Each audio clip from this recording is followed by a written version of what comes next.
Okay, hello students. So as we finish up our astronomy class, I realized that you're all sort of leaving the class with this solar cell and this voltmeter. And I felt kind of bad about having you buy these things because they were, maybe $10 or $15 or so. But then on the other hand, I did not have you buy any expensive textbooks. I think I was sort of, well within range there. But I was just really glad we were able to do the labs that we did, have you do some quantitative measurements of the sun. The numbers actually meant something in that case here.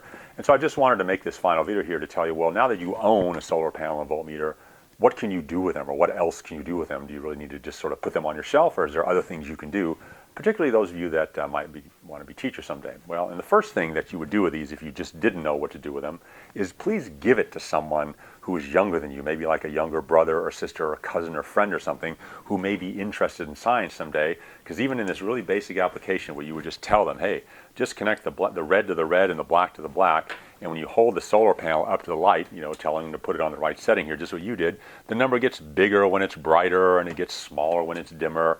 That might really be amazing to some young mind who isn't maybe, quite at your level of understanding of things. So just give this to someone. You never know what impact it'll have. Okay, so that's definitely one thing I want to encourage you to do, maybe even as some end of the year gift, no kidding, as we enter the gift giving season. Okay, well, in either case, one thing with a solar cell that you have, yes, it is a solar cell just like all of them, and yes, it does generate electricity.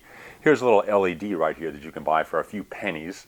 And if any of you want to know where to get them, let me know. I might even be able to send you one if you want. But of course, if you connect the solar cell directly to the LED, of course, you can see that it lights up. You see the LED's on. If I take my hand and wave it over the solar panel, it goes out, and it comes back on again and goes out. And if I turn the light off, it goes out.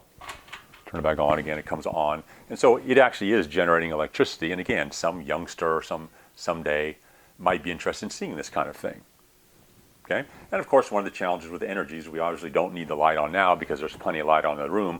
So how would you keep this on during the nighttime when the solar panel isn't generating electricity? Well, you have to store the electricity during the day. So this could be used, say, to charge rechargeable batteries up. And I did a project like that a while back with students on that kind of thing. But either case, contact me if you're interested in that sort of thing. But I'll put the solar cell away for a while, but it's kind of a nice thing to have. Okay, now back to the voltmeter then. Okay. Well, it turns out that the settings that you use most of the quarter aren't used all that often for measuring current. Current is a difficult thing to measure, but for the solar cell, the measurements did require a current measurement, say not the voltage on the solar cell. But in either case, what you can do is you could say click the voltmeter over to these other settings, and this is like the V with the lines around it. And if you sort of put it on the 20 setting here, it turns out what you can do is you can sort of check batteries out with them. So here's a battery here. And if I sort of turn that on, let me maybe prop up the meter here. It has a nice stand on it. If I just touch these to the leads of this battery here, I get about 9.5 volts. Good, it's a 9-volt battery. Okay, and if I come over here and look at this older battery here and put it on there, it's only coming in at about 8.9 or something volts. And so even though that's close to 9, this would be considered a dead battery because fresh working batteries should always be about 10% or so over their spec. And the other thing you can do is if you sort of turn the battery around and touch them in reverse order, you'll get a negative sign on the voltmeter. You can see they're negative 8.9 volts, so just something to be curious about. And then there's other types of batteries here, like the AA right here, that it's a little hard sort of to get them on there, but I'll try. So there's one I'm holding on with my left hand, there's my right hand. So you can see this is about 0.83 volts, and this is supposed to be a 1.5 volt battery. So you can see it is a dead battery. We wouldn't want to use that anymore. So you can check out batteries with it. The other thing that the meter has, it has this little symbol down here. Most of them have it. It sort of looks like a Wi-Fi thing, but it isn't Wi-Fi. That stands for sound. And what that does is if you have it on, you just touch your two leads together, the voltmeter makes a sound. Now this seems kind of useless until you realize then that what it's doing is it's telling you that you have a complete conducting circuit around. And so what you can do with something like this is you can look at different materials, say like this nut, paper clip, and this pencil, and you can test them to see if they conduct electricity, because this does. Let's see if the pencil conducts electricity. Nope, no noise. So this does not conduct electricity. How about the paper clip? Yep, getting noise out of the paper clip. So the paper clip does conduct electricity, made out of metal. How about the toothpick? Nope, no noise out of the toothpick. Toothpick's wood. Wood doesn't conduct electricity. How about the nut? Yep, the nut does conduct electricity. So you see, there's a whole activity you could do with someone in your class or for yourself someday to just find as many different materials as you can, like maybe things like plastic. Like here's a plastic pen here, this blue pen. doesn't conduct either, and just see what materials conduct and don't conduct electricity. And we think you'll find that usually things that have some metallic bit about them do conduct electricity, and the ones that don't. But that's sort of this noise that the meter makes. Okay. Now the noise is nice, but that's sort of like a go no go thing. Either it conducts or it doesn't. But what you can also do is click your meter down to these other settings here that allow you to measure resistance. So this is electrical resistance, or a measure of how hard it is for electricity to flow. So the 2M means 2 million ohms. The 200K means 200,000 ohms. And there's some fun things you can do with that. Like, for example, I can come over here with this piece of paper and a pencil, make a good dark line of pencil on the paper here. Then if I come in here and touch very hard with my leads of the voltmeter, come on, there you go. Look at that. See the way the number is changing there a little bit? So it turns out like 0.79, and that would be fractions of a million, so about 800,000 ohms is the electrical resistance of this lead that I put down on the paper. Now it isn't lead, it's graphite I think, but it turns out that pencilness, whatever you want to call it, conducts electricity. So it's like 0.3 right now. It won't quite make the buzzer go off, but you can see there is a number associated with that. And by the way, if I touch these directly, the voltmeter gives 0, because this is about as direct a connection as you can get, very low resistance between the two leads. But the pencil lead actually does something. And so on that note, there's a couple other things you can do.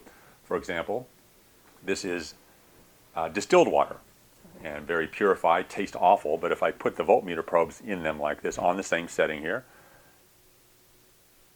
you can see I'm getting some resistance of the water. So about 0.2, a million ohms there, 200,000 ohms or so. And put that aside, this is tap water, and tap water has all the minerals and salts and things in them that tends to conduct electricity better.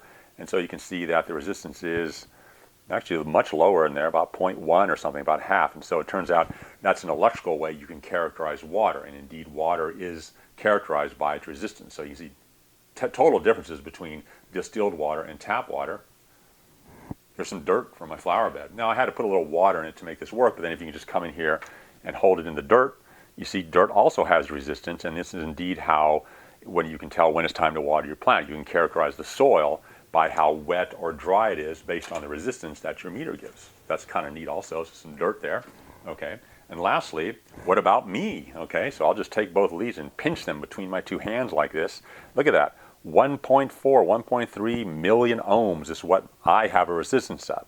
Now granted, this resistance is just mostly along the surface of my skin, but I am seeing some resistance, and you'll see this number change a lot. Like if you go out and get some exercise and you're kind of sweaty or wet or something and come in, you'll see this number change a lot relative to when you're sort of sitting dry, maybe in a cool room or whatever. And this is some premise about how lie detector tests work, because they think people might get nervous and start sweating a little bit when they're dying. And the other one that I just wanted to show you was, well, I don't have it here, but I was going to show you a can of Play-Doh. Play-Doh conducts electricity, so if you just take these two leads and jam it into Play-Doh, you'll get some conductivity there. But that's about all I wanted to show you then with the voltmeter. So it has several nice things on it. Using the voltage settings here, you can check out batteries. Using the resistance setting here, you can check the resistance of different things like soil and deionized water and tap water and things like that. And then, of course, there's always a little sound maker using the Wi-Fi symbol on there. You can always try that. This one has a nice backlight on it, so you can read it at night. And then the other sort of socket right here allows you to test transistors and things like that out if you ever get more advanced with things. But it just has a lot of nice features. But again, my major takeaway here is that there are things you can do with a voltmeter. I think it's kind of cool to own one, and I'm glad you do. I'm glad we're able to do some astronomy with one during the course of this course. But just keep in mind, pay this forward. If you don't want your voltmeter, give it to someone. You must know someone who might have some budding interest in the science, that might just think it's cool to play around with this kind of thing, to see the numbers grow with light, or stick them in water or dirt or something to see resistance change. And so anyway, I just wanted to give you a little heads up on that, tell you a little bit more about voltmeters and some suggestions what you can do with them. And if you really don't know what to do with your voltmeter, and you think and your solar panel, and you might throw it out, talk to me. I'll put a box outside my office in Building 180 at Cal Poly, and I will take it and make sure that it makes it into some youngster's hands someday, because I do a lot of work with outreach and kids and things, and I'll just give them away to classes that come through Cal Poly if you really don't think you want yours. But please don't let it end up in the trash or broken or anything like that. Okay, so that's what I wanted to tell you in this video about voltmeters.